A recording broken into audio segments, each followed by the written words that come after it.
नमस्कार शेतकरी मित्रांनो, हा आहे आपल्या स्वराज ॲग्रो फार्मचा गावरानचा प्रोजेक्ट। भरपूर आपल्या फॉलोअर्सची अशी मागणी होती की तुमचा गावरानचा प्रोजेक्ट दाखवा। आज तुम्हाला थोडक्यामध्ये आपल्या गावरानचा प्रोजेक्ट दाखवणार होतो, तर व्हिडिओ पूर्ण बघा।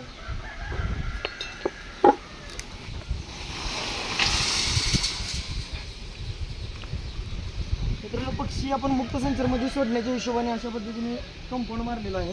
ते बघू शकता, त्याच्या बाजूने बाहेरील साईडने आपण जाळीच्या शेडनेट मारलेला आहे। पक्षी बाहेरून कुत्रा मांजर आत येऊन पक्ष्याला भीती घालू नये या हिशोबाने मुक्त संचारमध्ये आपण पक्षी फिरत असतो। तसेच आपण पक्ष्यांचा खाद्याचा खर्च कमी करण्यासाठी शेवग्याची लागण केलेली आहे। तुम्ही बघू शकता अशा पद्धतीने आत्ताच शेवग्याची लागण आपण 1-4 दिवसापूर्वी केलेली आहे। तसेच आपला हा एक गावरानचा प्रोजेक्ट। प्रथम तुम्हाला ब्रूडिंग सेक्शन दाखवतो आपला।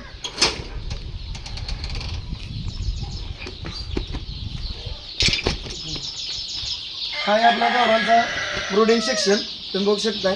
त्यांना आता फ्री स्टार्टर सुरू आहे, यांचा दिवस 5वा आहे आणि औषध वगैरे सुरू आहे त्यांना। थोडक्यात तुम्हाला मी गावरानचा आपला ब्रूडिंग सेक्शन दाखवला आहे। तसंच मोठ्या पक्ष्यांचे नियोजन कशा पद्धतीने आपल्या फार्मवरती असते हे दाखवतो, चला।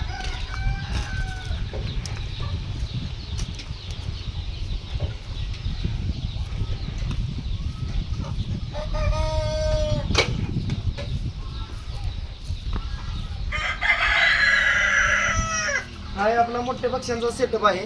त्यामध्ये आखाडा सीझनसाठी फक्त आपण नर भरलेला आहे, जवळजवळ 1.5 किलो प्लस वजन झालेलं आहे। आणि अशा पद्धतीने पावसाळ्याचं नियोजन आपण योग्य पद्धतीने केलं तर पक्षी निरोगी राहतो। खालची तूस वगैरे वाळली राहिली पाहिजे कंटिन्यू अशी। आणि हा आहे आपला गावरानचा नरांचा सेक्शन आहे। आणि तुम्हाला आता दाखवतो आपल्याला अंड्यावरच्या पक्ष्यांचा सेक्शन दाखवत आहे।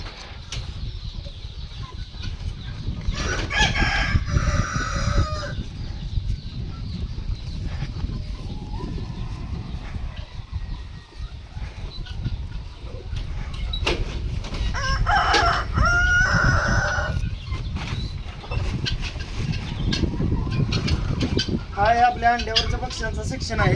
पक्ष्यांना अंडी घालण्यासाठी आपण अशा पद्धतीने पत्र्याचे डबे लावलेले आहेत। आणि तसेच आपण गिनी फॉल पण आपल्या फार्ममध्ये ठेवलेले आहेत, साप इच्छू काटा यांच्यावरती नियंत्रण ठेवण्यासाठी।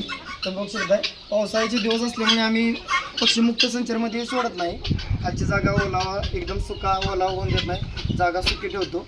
तर तसेच आपण पक्ष्यांचा खाद्याचा खर्च कमी करण्यासाठी आजोला हायड्रोपोनिक शेवग्याचा पाला वापरत असतो। तसेच तुम्हाला आता आपल्या स्वराज ॲग्रो फार्मचा आजोलाचा तुम्हाला प्लांट थोडक्यात दाखवतो।